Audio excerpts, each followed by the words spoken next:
السلام عليكم ورحمة الله وبركاته.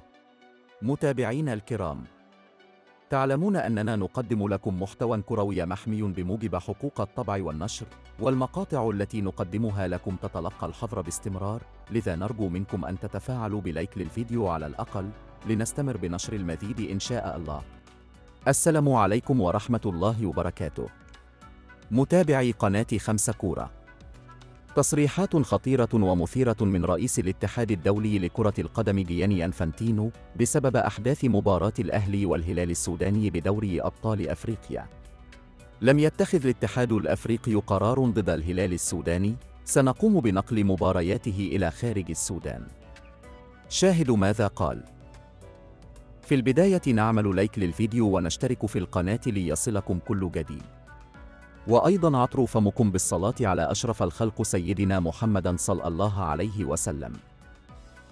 بعد تقدم الأهلي بشكوى للاتحاد الأفريقي ضد نادي الهلال السوداني بسبب ما تعرض له فريق من اعتداءات وتجاوزات تنافي كل الأخلاق الرياضية واللوائح المنظمة للعبة كرة القدم، فقد دخل على الخط رئيس الاتحاد الدولي لكرة القدم جياني أنفانتينو، وقد أدلى بتصريحاته.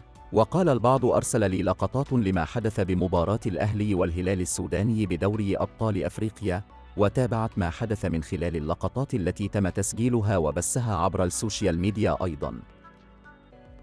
هذه ليست كرة قدم، وما حدث قبل المباراة أو أثناء المباراة أو حتى بعد المباراة لا يمس للرياضة بأي صلة. أنا حزين بأن يكون تعامل بعض الأندية وجماهيرها بهذه الطريقة في منافسات كرة القدم. هذه ليست الواقعة الأولى للفريق السوداني أو لجماهيره. تم تكرار هذا الأمر عدة مرات من قبل، وتعرض لاعب الأهلي للخطر في مباراة سابقة أقيمت بين الفريقين بالسودان عام 2020 عندما اقتحمت جماهير الهلال ملعب المباراة.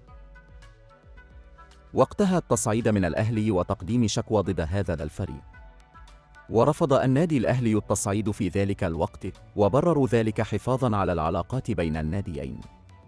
ولكن يبدو أن الأمور لابد وأن يتم التحقيق فيها من قبل الاتحاد الأفريقي، لأن الأمور قد زادت عن الحد، ويجب معاقبة من أخطاء، وإلا سيتم التدخل من قبل اللجنة التأديبية في الاتحاد الدولي، وربما ستكون العقوبات قوية قد تصل إلى الحرمان من المشاركة الأفريقية، وأيضاً إلى نقل مباريات الفريق المعتدي إلى خارج دولته. في النهاية لو حابب يصل لك كل أخبار كرة القدم أعمل لايك للفيديو والاشتراك بالقناة وتفعيل الجرس ليصلك كل فيديوهاتنا.